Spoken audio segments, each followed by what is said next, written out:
Hey, Rudolf Schenker, the man behind the Scorpions, composer, performer, and the icon of the flying V in the house here at No.1.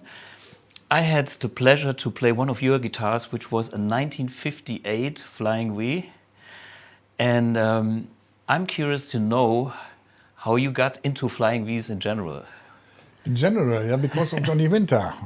Johnny Winter, I saw a poster for Johnny Winter of the Flying V, the 58. Yeah. Actually, this Flying V was not so popular in these days when Johnny Winter started playing it, because it was more a guitar for a guitar shop to put in the window as an eye catcher. It looks nice. Yeah, right, exactly. Yeah. No guitar player wanted to be so sharp that he goes, no, it's nice, but so. But Johnny Winter, he had a fantastic poster, and I said to my brother, I said, hey, Michael, here, this guitar, what do you think when I play this?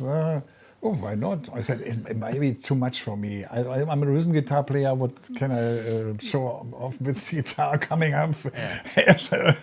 But anyway, but you know, the interesting thing was my brother, he got his, he ordered a Les Paul from Willy Becker from No.1. Hamburg. Yeah, yes. And he was going to Hamburg to pick it up, and he called me and said, Rudolf, the Flying V is here, you know, the one with the metal plate, you know. And I said, yes? Oh, that's unbelievable. Okay, come over here. And I said, okay, I'm coming, you know. And I immediately, and then one moment, I asked for a price and also what can I do? He said, Billy Becker, he said, hey, do one thing, bring your guitar you're playing now, and we will get a deal done. Yeah. So, pay some extra money on top of the trade. So we did this deal. He said here every week, every month 100 German marks. Deutschmarks. And Deutschmarks, yes. So, and I give my old guitar, and I had a Flying V. So this Flying V, I was playing a long time until my brother. We had a big festival in Höxter with Arthur Broughton, Edgar Broughton Band, and Alex's Corner Festival. We were supporting it with our PA. We had already a big PA, 10 speakers on the left side, 10 boxes on the left, and 10 on the right, mixing board and everything. And my brother came to me and said, Rudolf, I can't play this festival. I have no guitar. I said, what? Why? Where's your guitar? My girlfriend forgot it to give it me before they left to vacation. Okay, so the house was closed. He he had no chance to get his guitar. Yeah, exactly. So I would try to call around, and what I only thing I could get in the end was a melody maker. And we rehearsed a little bit, and he said, I can't play with it. That's feedback from start to begin. No, I can't. I said, okay, try my guitar, you know. Yeah. And he went with the 100, he was playing 100 watt amplifier. He said, oh, yeah, it's not so. And I tried with my one. Okay, he tried. He said, "Oh yeah, that's great. I can play with that." You know, I played the melody maker on this festival. Yeah. We had good success and stuff. But from when we came back from stage, my brother said, "I can't give you the guitar back." So because it's so great that I have to play. So because I love my brother, I said, "Okay, Michael, here." Then we do a mix. You give me the Les Paul, but the Les Paul was too heavy for me because it's no. And then I tried so many guitars, Explorers, Firebirds, Firebirds and Thunderbirds. And if Thunderbirds is a bass bass, and all this kind of stuff. Yeah. But when my brother left to UFO, the first thing I did, I bought the Flying V back, because I tell you one thing: from all this. Checking out the different guitars and playing them on stage, I never felt very, very confident. Yeah. So, but with the Flying V, it was really the guitar. Yeah. So from this way, I always played Flying V, and I'm happy to. Yeah. Yeah. Just one question about when Michael played your Flying V. What was the amplifier that was the 50-watt Marshall. The 50-watt Marshall. Yeah, 50-watt Marshall and the flying. I think he's playing it still. Yeah. Because that's the perfect match for him. Yeah. Everybody and has for me too. okay. Yeah, because that was the reason I said to him, here, check it out. check this 50-watt out. Yeah, so, and then he changed from 100 or 50-watt because he noticed that the 50-watt has a more smoother sound. Okay, I got it. Yeah, 50-watt plexis and a Flying V. Magic combination. So, the Flying V that I had the pleasure to play on this fantastic channel here for Thomas Weilbier, The World of Vintage Guitar, is a 1958 Flying V. What's the story? I heard this was from Nancy Wilson from the band Hard. And Nancy called me and said, Rudolf, here, I have this Flying V here. I have to tell you before, there's no number on it. There's no number. Serial number. Yeah, because there was some in the Gibson days, where they did something and then there was no number. But it is real. It's I don't have the case either. So, but I want to sell it because I got married and I want to support our family, marriage and stuff like this. I said, yeah, okay. I came to a rehearsal of Heart, and I don't know which town it was, but anyway, Milwaukee, not Minneapolis, I think. Yeah. And played a few things on the guitar, and I said, yeah, I love it, great, fantastic. So I bought this guitar, and I have already a few Flying V's from different kind of this one, which I bought from Pete Townsend, Chinese Eyes, this one. The one from the cover, exactly. Which is a great cover. Was played before by Joe Walsh, and therefore for REO Speedwagon. REO Speedwagon sold it to Joe Walsh, and Joe Walsh gave it as a present to Pete Townsend. And Pete Townsend, when he was in the way to sell it, he got an offer from Hard Rock Cafe. Yeah. For I think for 15,000 marks, but he said, "I don't like that. That guitar is not played." Yeah. So and then this guy in Minneapolis, I forgot his name, but he was dealing with Keith Richards and with all these guitar players and so. And he said, he was got presents from Pete Townsend. Pete Townsend was present to him. So many amplifiers and stuff, Okay. And he said, I gave this Flying V as a present to Pete Townsend. Okay. And then Pete Townsend sold it instead of to Hard Rock. He sold it to me for less money because he said, I'm sure that it's got played. Yeah, in good hands of a real musician is the guitar is used. I played most of these Flying V's, the old ones I played, but my favorite still is the one from Alex Conte. Alex Conte, for the guys internationally, is a German guitar player. Exactly. One of my heroes as well.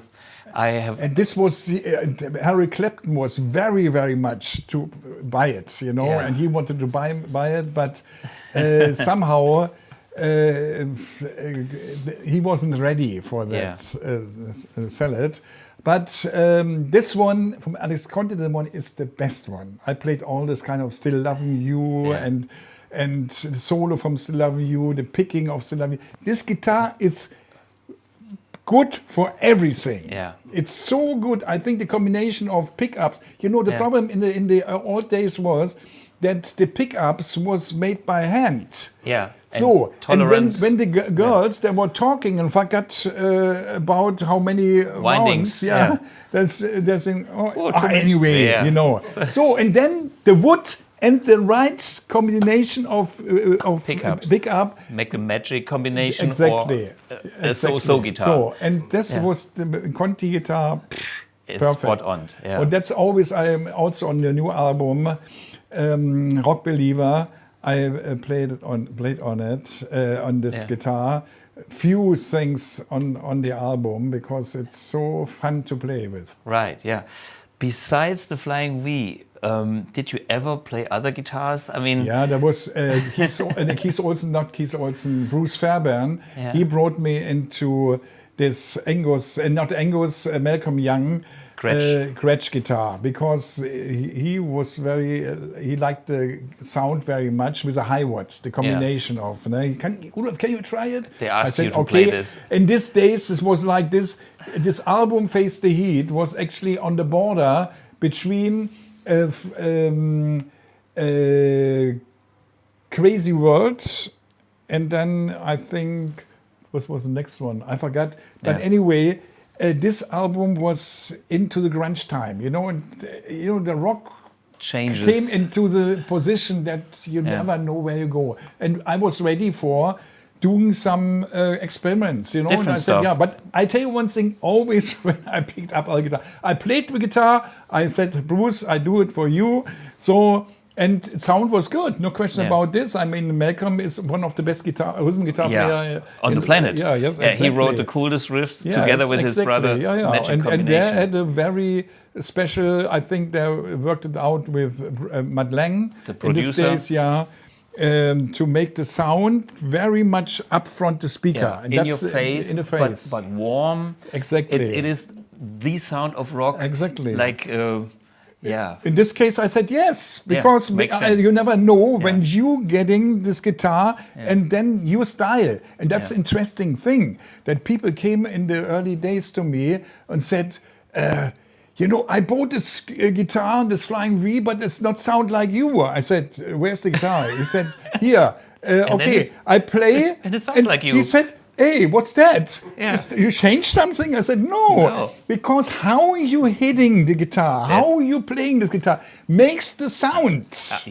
I mean, an instrument is only 50% and the rest is you. Exactly. And that's the thing people don't understand. But that is the truth. Yeah. And by the way, Rudolf, you wrote a book about a philosophy, Rock Your Life.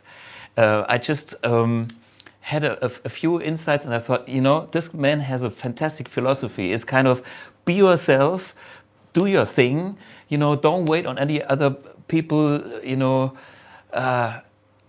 go ahead and do your thing, believe in yourself. And this is the same thing with playing. That's the reason why on the latest album called Rock Believer. Because when people are rock believers, we are. Because I play from 65 with the Scorpions.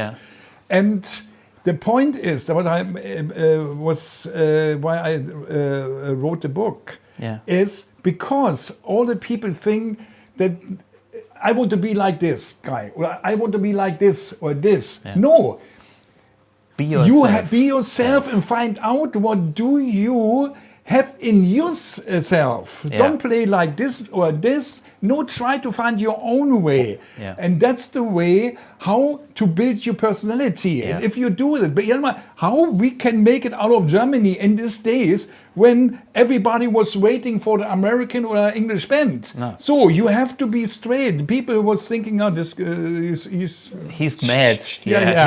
So, but if you go for it, if you believe, rock believer. I believe in rock, and I was, I was going the hard way, but not the hard way that looks from the outside hard way, but inside of me, everything I had to do was something nice, great. Even when people say he's driving 2,000 kilometers down to South France to play there.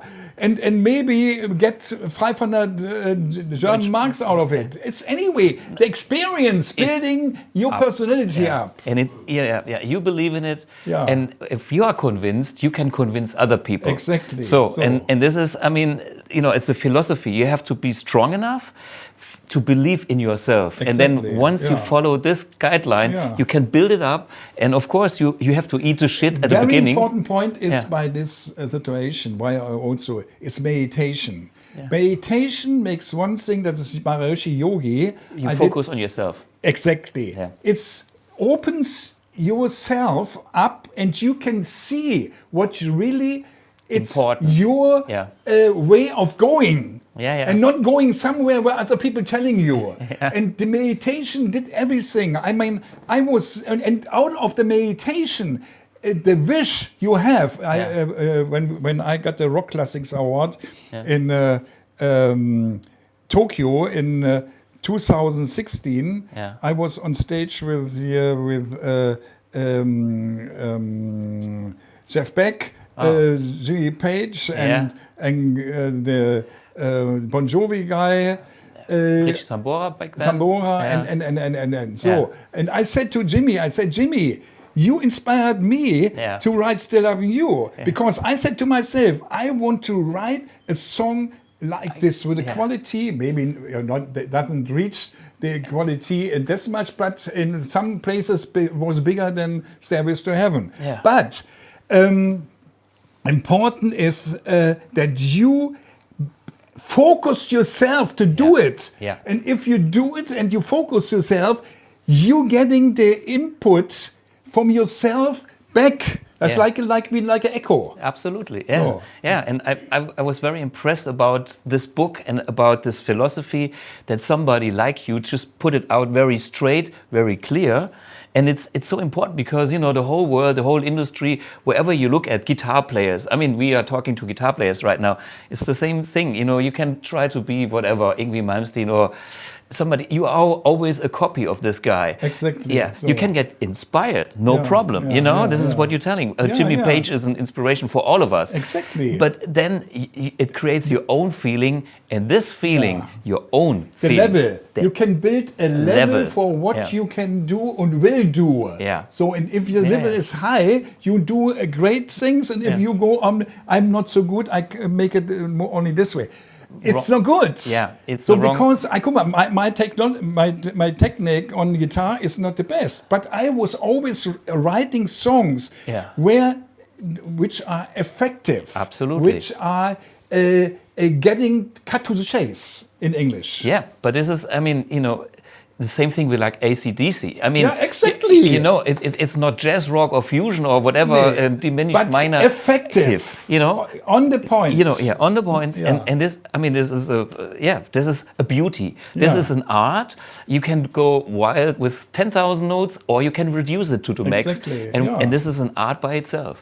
Talking about art, you brought this piece of art with you. This is a piece of art. I have a good friend, the soul brother. It's Paulo Coelho, and he always did this kind of parties called St. Joseph's Day party in Sao Paulo. Every year in a different place. South France, or in Holland, or in Switzerland, or every time a different city. Place. And there were only always many different people from different genres, and there was also Brito for 2 or 3 times, and I always liked his paintings. He came from a street, also a Brazilian guy, and once he came up with the idea and said, Rudolf, you know, what I would like to do is I would like to paint a special guitar. Send me 3 bodies, and I will paint them. And then for Paolo, for me, and for you. So this is only 3 ones, and this is your one. And I have another one. When I came to the St. Joseph's party, he called me a little bit before and said, Rudolf, can you bring a white guitar with you, Flying V? He said, yeah, I can do. You know, there I brought the guitar. Where's the guitar? Okay, here, open up. And then the wife of Paulo Coelho was also a painter. She and Brito, there with Marcus, there were painting this also in a special way. That's a very arty kind of thing where I was going. And I played this on the Return Forever tour.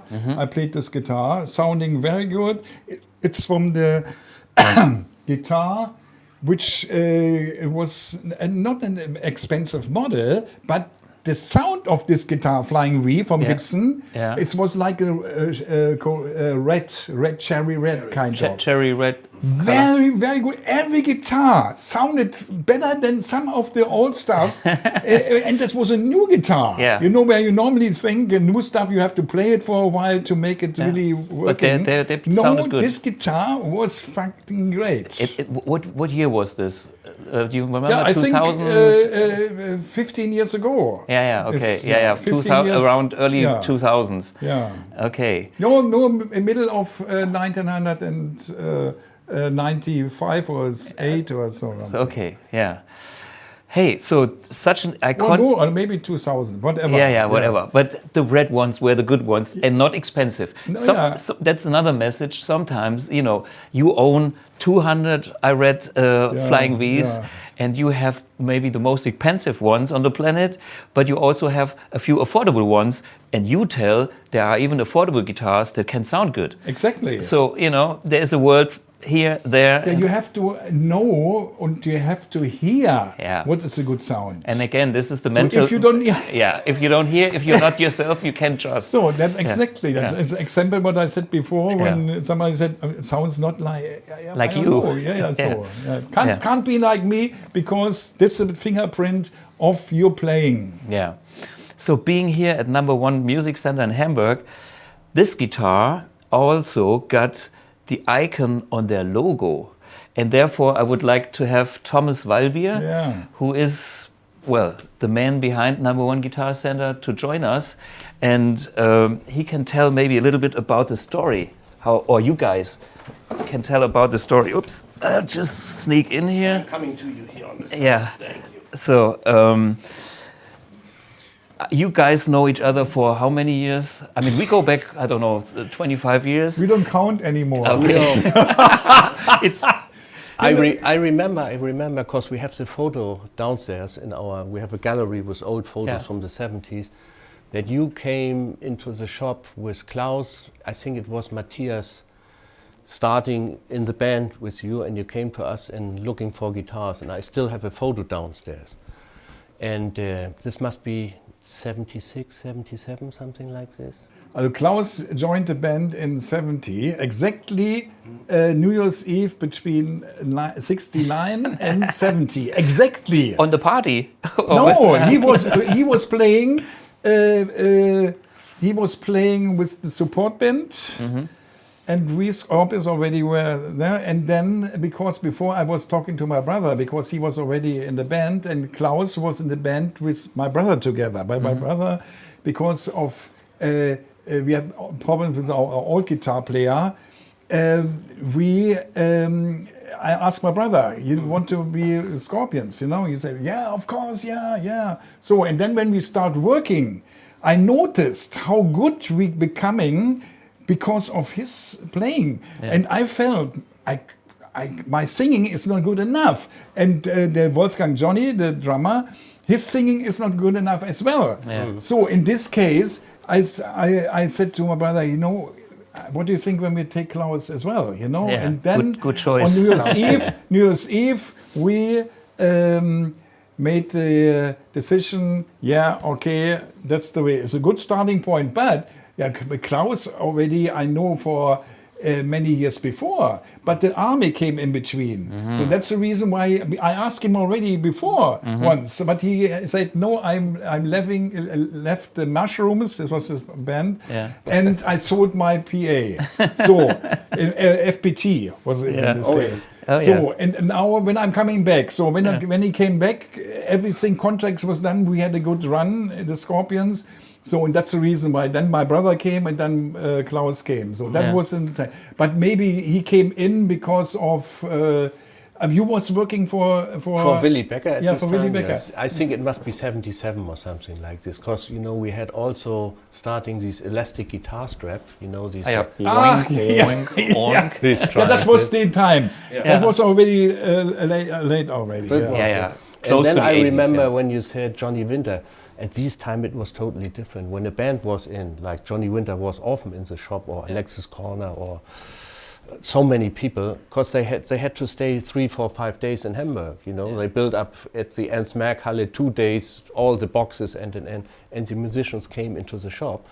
And one times I remember Willy had a Jaguar E, and Johnny Winter, he had always a lady, because his eyes had been not so good. So he was with his hand on the Jaguar E, boom, boom, boom. Where's the door? I don't go into this car because it was very down. So I drove him to the shop, and then he looked to all guitars, and we had where we talked But can about you see? it. Could you see the guitars? Yeah, he could be. Yeah, Must be very close to come to it. But we had a flight case with 2 Flying Vs. I think one must be the Flying V from Alex Conti inside, one from Thomas Kretschmer. Yeah. And Thomas Kretschmer, I have the one as well from Yeah? Thomas Kretschmer. Okay. Yeah. And in the middle was an Explorer, Yeah. an original Explorer, in a flight case. Yeah. Because it was not expensive and nobody was interested in this guitar. That's why we put them in a flight case. Just one thing about Thomas Kretschmer. When I bought my 61 Strat from you guys back in the days, but the choice was between this one and a 64 that belonged to Thomas Kretschmer. Okay. And I was 17, and it was 4,000 Deutschmarks back then for a 64 Strat, because celebrity owner. 17, I had to sell my Squires and all my, I didn't have any money. And this was meant to be 3,200. And I was, you know, teenager, I had no skills in anything. And I thought, I make a deal now. I offer you, I just flipped the 2 numbers around. 3,200, I made 2,300, last offer. And the guy went for it, and I bought my 61 Strat back then. But I still remember that 64 from Thomas Kretschmer. Fucking great guitar. I wish I would have bought it. Yeah. If that guitar still exists, somebody let me know. I just want to play it. Just, He's a great guitar player. Oh, yeah. Maybe he still has it in his basement. Nobody okay, knows. I'm just curious because, you know, my memories haven't left me, because it's, you know, when you play an instrument, you can remember the feeling you had with the instrument. Yeah. Even though I was 17 only, I still know the quality of that instrument. So, but back to the Flying V and this number one. And that's logo. why I remembered, and we had it in a case, and he said, I want to try this. And we said, we have to open with a screwdriver, you know, all the 40 screws to put the glass away and put the Explorer out, and he played it. I still have also photos downstairs. And then I remember afterwards, we said, okay, come on, let this guitar out, because you couldn't sell it. It was very hard to sell these guitars. Everybody wants to have a Strat ES335. Exactly, exactly. And then we worked with the elastic guitar strap on the No.1 logo. And we couldn't bring, it doesn't look good on a guitar when you make your logo, because what do you write on the left side? No.1 Guitar Center, No.1 Music Park. So we thinking about it. And then our guy from the advertising company came on the idea, let's have a Flying V, because we have on both sides, 2 sides, and we can write something down. So we had the telephone number down and Guitar Center or No.1 inside. And that's why the Flying V came to our logo since the end of the 70s. It's your logo. And so, let's say like this, the Flying V is some German icon for us and for you also, because you are known as, if you talk about Flying V, everybody said Rudolf Schenker. But all around the world. You did a lot for that guitar. Yeah, because it's, you know, it's like love at first sight. It was love at first sight, immediately. Even when I had to give it away for a short time, but immediately I said, that's your thing. And because it's on stage, everything, okay, for rehearsing is maybe not so, because people always go like this. That's wrong. No, you have to it's great. I said, what's the problem with the rehearsing? Here, no, you go like this, clack. And it's better than every other guitar. Okay, guys. Okay, thank you so much for everything. Thank you.